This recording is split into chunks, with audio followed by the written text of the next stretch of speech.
Assalamualaikum warahmatullahi wabarakatuh. Waalaikumsalam warahmatullahi wabarakatuh. Apa kabar Ananda semua? Baik, Bu. Baik, Bu. Sehat, Bu. Baiklah, sebelum kita memulai pembelajaran hari ini, silahkan berdoa menurut agama dan kepercayaannya masing-masing. Berdoa dimulai. Berdoa selesai. Nah, baik, Ibu akan ambil absen terlebih dahulu. Yang pertama, Vangiana Safitri, apakah sudah bergabung? Hadir, Bu. Kemudian Andini Ananda Putri. Sudah, Bu. Tia Nur Utami sudah hadir? Hadir, Bu. Oke, baiklah kita akan mulai pembelajaran kita. Pembelajaran kita hari ini membahas tentang evolusi. Baik, di-share screen terlebih dahulu.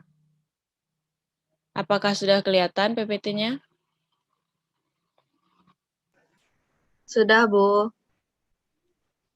Baik, hari ini kita akan mempelajari mengenai evolusi.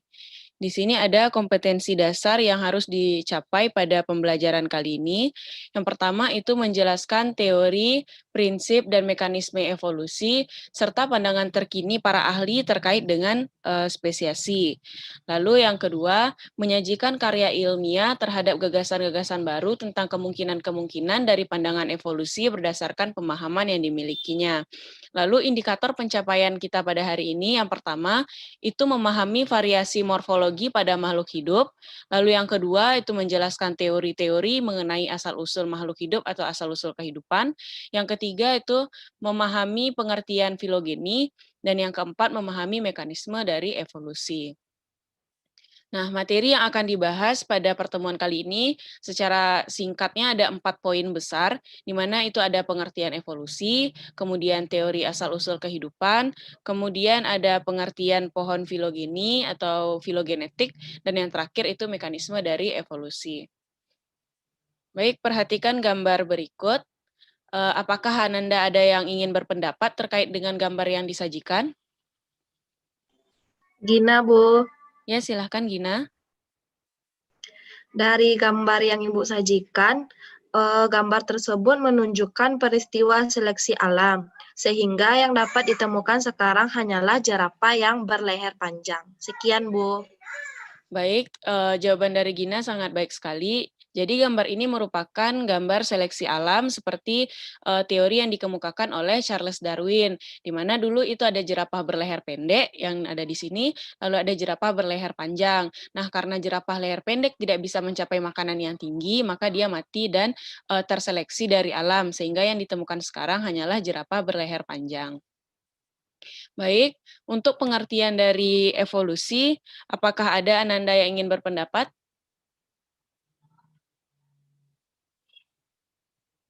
Pengertian evolusi, apakah Tia, ada Bu. yang ingin? Ya, silakan Tia. Jadi evolusi ini merupakan perubahan pada makhluk hidup dalam jangka waktu yang lama, hingga muncul keanekaragaman makhluk hidup. Baik, jawaban dari Tia itu sangat baik sekali.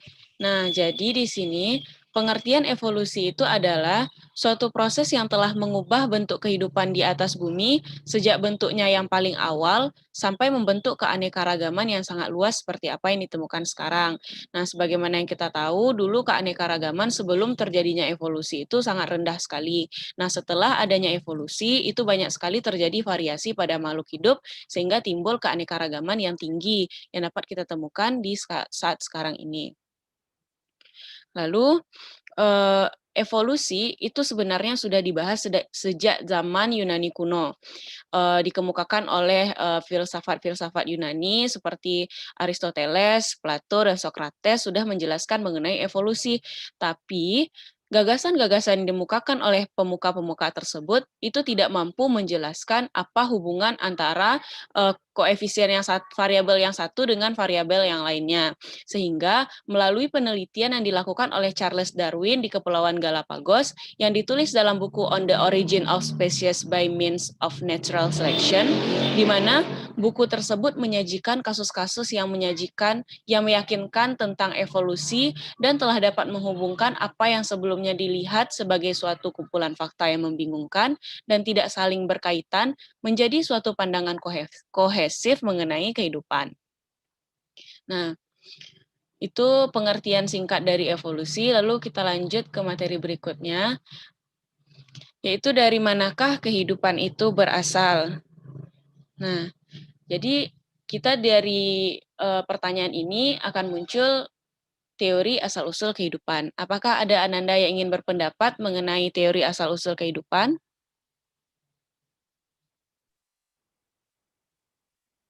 Apakah ada yang ingin Tia menyampaikan mau coba, pendapat? Bu. Ya, silakan Tia.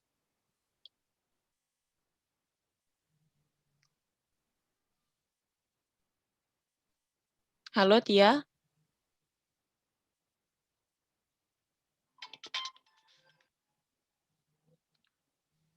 Sepertinya Tia ada masalah jaringan. Baik, di sini Ibu akan menjelaskan sendiri.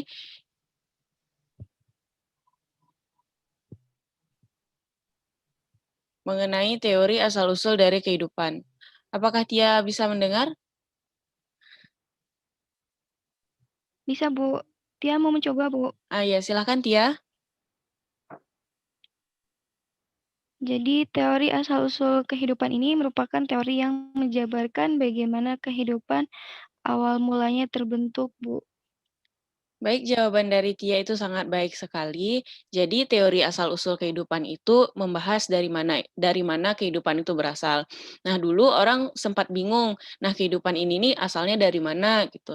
Sehingga muncul teori mengenai asal-usul kehidupan. Nah, teori asal-usul kehidupan ini terbagi pula menjadi beberapa jenis. Yang pertama itu teori abiogenesis, yang kedua biogenesis, kemudian evolusi kimia, dan evolusi biologi. Nah, masing-masing teori ini memiliki penggagasnya masing-masing. Apakah ada yang mengetahui penggagas dari teori abiogenesis? Andin, Bu. Silahkan, Andin. Pencetus dari teori abiogenesis itu Aristoteles, Bu. Ya, benar sekali jawaban Andin. Nah, teori abiogenesis itu dikemukakan oleh si Aristoteles, di mana dia mengatakan kalau makhluk hidup itu terjadi secara spontan atau makhluk hidup berasal dari benda yang tidak hidup.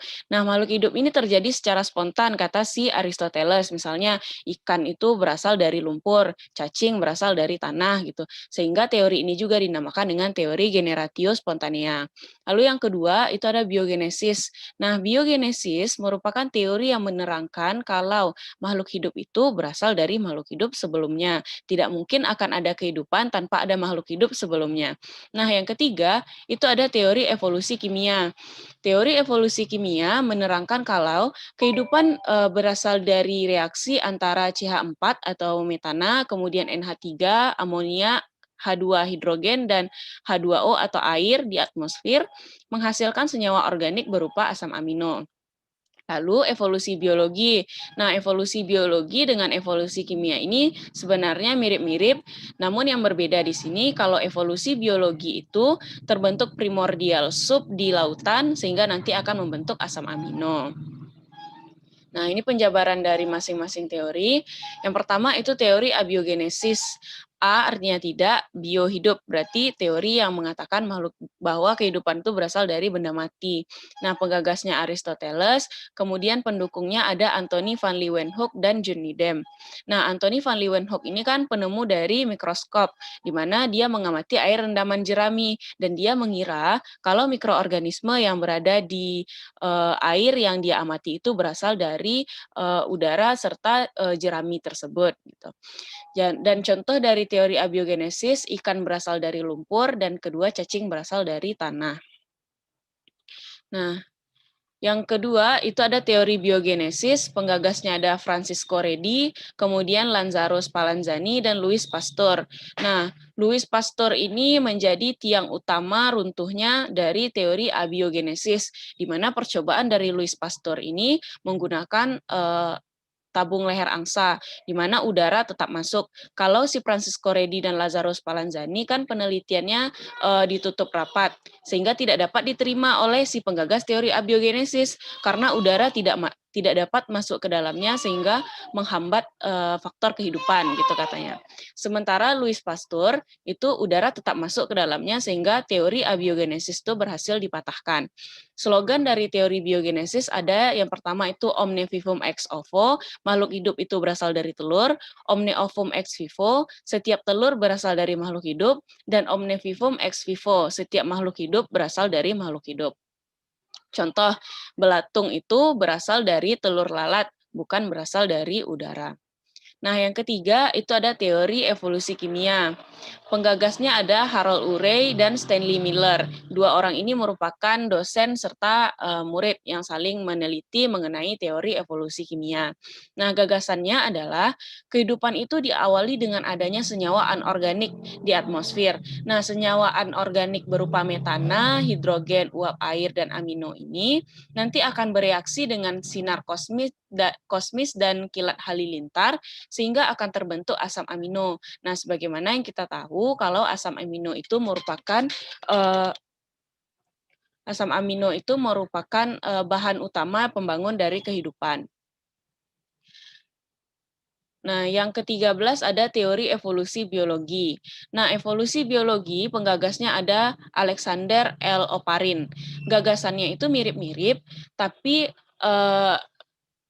kalau evolusi biologi itu berada di cekungan laut dengan energi radiasi benda-benda angkasa, sehingga di laut itu akan terbentuk subpurba atau primordial sub yang berupa asam amino. Sampai di sini apakah ada yang ingin bertanya? Apakah ada yang ingin bertanya?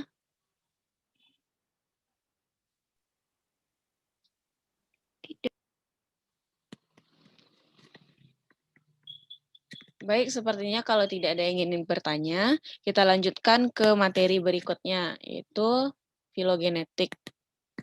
Nah, dari gambar dapat diamati kalau filogenetik itu menjelaskan bagaimana pohon kehidupan itu berasal. Jadi, pengertian dari filogenetik merupakan salah satu cabang dari biologi yang berhubungan, mempelajari, serta juga menentukan hubungan evolusioner atau juga pola keturunan dari kelompok organisme. Jadi, dengan adanya filogenetik, suatu organisme itu dapat diketahui dari mana nenek moyangnya berasal. Gitu. Nah, jadi dalam pembahasan mengenai filogenetik ini terdapat beberapa istilah, yaitu ada kladogram. Nah, kladogram ini merupakan pengklasifikasian dari Pisces, amfibi, reptil, aves, serta mamalia yang didasarkan pada klada berdasarkan hubungan evolusioner yang dimilikinya. Nah, jenis-jenis dari filogenetik. Yang pertama itu monofiletik. Mono artinya satu, yaitu mengandung satu leluhur beserta semua keturunannya. Lalu yang kedua, kelompok parafiletik, yaitu kelompok yang berisi para leluhur atau nenek moyangnya, tetapi keturunan yang dituliskan hanya beberapa saja. Yang ketiga itu ada kelompok polifiletik, yaitu berisi segala macam organisme keturunannya saja, tanpa membahas nenek moyang atau leluhurnya. Lalu, nah, dari gambar yang disajikan, dapat dilihat kalau dari evolusi itu mengakibatkan terjadinya perubahan pada makhluk hidup, contohnya itu pada kuda. Nah, untuk materi selanjutnya kita akan membahas mengenai mekanisme evolusi. Mekanisme evolusi. Nah, bagaimana evolusi itu dapat terjadi, dapat dibahas mengenai mekanisme evolusi. Yang pertama itu ada isolasi waktu. Yang kedua isolasi geografi, yang ketiga itu domestikasi, dan yang keempat itu adalah mutasi kromosom. Yang pertama isolasi waktu. Nah, isolasi waktu menerangkan bahwa evolusi itu terjadi seiring perubahan waktu, sehingga akan terbentuk organisme baru yang menyesuaikan diri dengan waktu tersebut. Contohnya kuda. Nah, kuda dari fosil yang ditemukan oleh para ahli itu dulunya memiliki ukuran tubuh yang kecil atau tidak seperti kuda yang kita lihat saat sekarang ini, yaitu pada Eohippus dapat kita lihat di sini ukurannya kecil jika dibandingkan dengan kuda modern yang ada sekarang. Kemudian berkembang menjadi Oligohippus, kemudian Merychippus, dan Pileohippus, dan yang terakhir itu ada kuda modern. Perubahan kuda ini sampai kepada kuda modern ini memerlukan waktu yang lama untuk mengalami perubahan evolusinya. Lalu yang kedua, itu ada isolasi geografi. Nah, isolasi geografi dapat kita lihat pada gambar ini. Isolasi geografi itu dapat terjadi apabila terjadi bencana alam seperti gempa bumi, longsor, dan sebagainya, sehingga mengakibatkan organisme yang satu spesies itu terpisah. Kemudian mereka terpisah dalam jangka waktu yang lama. Nah, kemudian ketika disatukan kembali, mereka tidak bisa melakukan perkawinan. Sehingga apabila tidak dapat melakukan perkawinan, itu kan berarti dianggap sudah tidak satu spesies lagi. Maka di sana terjadi isolasi geografi. Dapat dilihat pada gambar bagaimana proses dari isolasi geografi. Nah, yang ketiga, itu ada domestikasi. Nah, domestikasi ini bisa kita lihat pada kucing yang kita pelihara atau anjing yang kita pelihara di rumah. Itu sebenarnya merupakan proses domestikasi dari evolusi. Apa itu domestikasi? Domestikasi itu merupakan proses perumahan gitu. Dirumahkan organisme tersebut sehingga memiliki sifat yang berbeda dari kodrat awalnya. Sebagaimana contohnya anjing yang kita pelihara di rumah itu ancestornya adalah grey wolf atau serigala abu-abu gitu. Sementara yang kita tahu kalau serigala itu kan merupakan hewan pemangsa. Nah, di keturunannya setelah dirumahkan dan diajarkan oleh manusia, itu akan patuh terhadap manusia dan juga dapat menjadi penjaga untuk manusia gitu. Jadi itu adalah produk dari domestikasi. Demikian pula halnya dengan kucing. Nah, kucing yang kita pelihara itu berasal dari ancestornya harimau, berasal dari bangsa kucing besar. Kemudian dipelihara di rumah sehingga dia tidak lagi memangsa manusia. Jadi itu adalah produk dari domestikasi. Sebagaimana yang kita tahu, nama Latin dari kucing itu adalah Felis domestica. Itu menunjukkan kalau dia merupakan bangsa kucing yang sudah didomestikasi. Lalu itu yang keempat ada mutasi kromosom. Nah, mutasi kromosom ini dapat mengakibatkan juga evolusi. Karena ketika susunan kromosom itu berubah pada suatu organisme, maka sifat itu akan diturunkan kepada keturunannya. Nah, sifat yang diturunkan kepada keturunannya akan diturunkan lagi, sehingga akan menimbulkan berbagai variasi pada makhluk hidup, dan ini yang mengakibatkan terjadinya evolusi. Nah, sebagaimana yang dapat kita lihat di gambar, itu pada awalnya susunan gennya seperti ini, kemudian mengalami mutasi sehingga muncullah kumbang yang berwarna orange gitu. Jadi nanti dari persilangan ini seterusnya akan muncul keturunan kumbang yang berwarna orange. Nah, sampai di sana ada yang ingin bertanya? Ya, Bu. Baik, kalau Ada, tidak Bu. Baik, kalau tidak ada, kita lanjut ke menyampaikan hasil LKPD. Nah, LKPD sudah Ibu bagikan kemarin dan sudah dikerjakan juga. Silahkan disampaikan hasil yang diperoleh kemarin.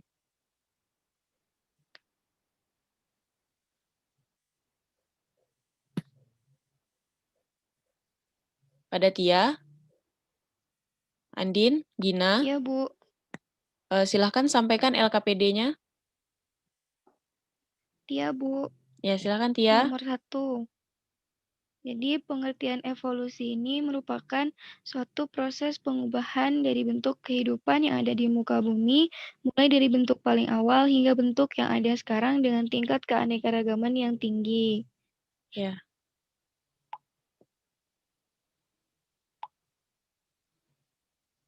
Lanjut ya. Itu jawaban Tia untuk nomor 1, Bu. Untuk nomor 2, siapa Kemudian yang mau untuk jawab? Oh, silakan Tia. Kamu coba lagi, Bu. Nomor 2, Bu. Teori asal-usul kehidupan ini merupakan teori yang menjelaskan bagaimana kehidupan dapat terjadi. Ya, lanjut ya. Kemudian untuk yang nomor 3, Jadi teori abiogenesis ini dapat dipatahkan oleh teori biogenesis melalui percobaan dari Louis Pasteur yang menggunakan tabung leher angsa dalam percobaannya, sehingga udara masuk dan tidak ada penghilangan faktor kehidupan dalam percobaannya. Sehingga kesimpulan dari Louis Pasteur mengenai teori biogenesis dapat diterima.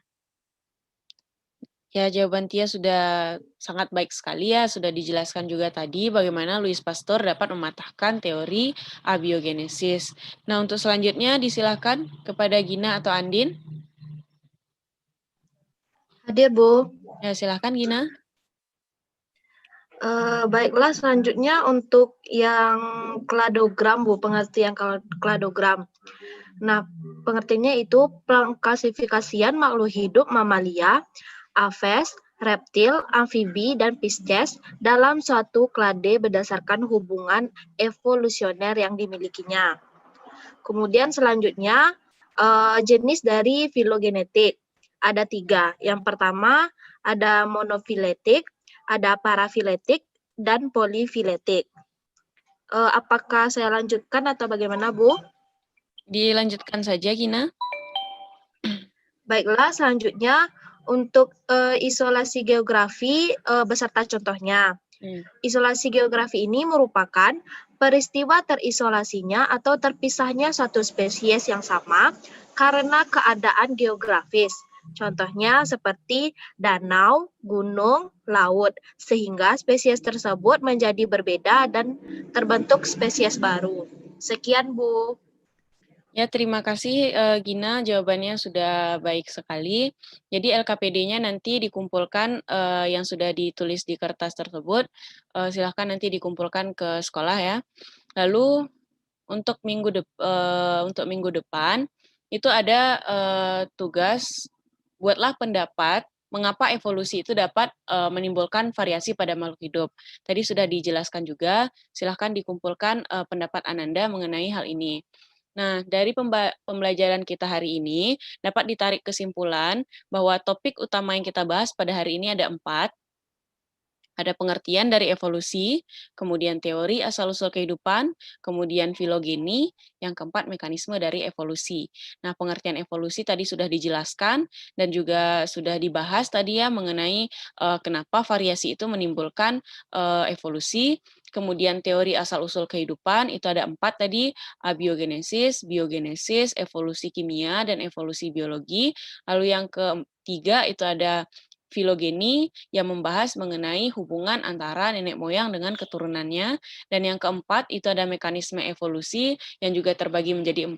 Ada isolasi waktu, kemudian isolasi geografi, kemudian ada domestikasi, dan yang terakhir mutasi kromosom. Sampai di sana ada yang ingin bertanya? Tidak, Bu. Tidak, Bu. Baik, kalau tidak ada yang ingin bertanya, kita sudahi pembelajaran kita pada hari ini. Tetap jaga kesehatannya, tetap di rumah. Kalau memang itu dirasa sangat perlu sekali untuk keluar, silahkan keluar, tapi gunakan protokol kesehatan. Mungkin sekian yang dapat Ibu sampaikan pada pembelajaran hari ini. Terlebih dan kurangnya mohon maaf. Billahi taufiq wal hidayah. Assalamualaikum warahmatullahi wabarakatuh. Waalaikumsalam warahmatullahi warahmatullahi wabarakatuh.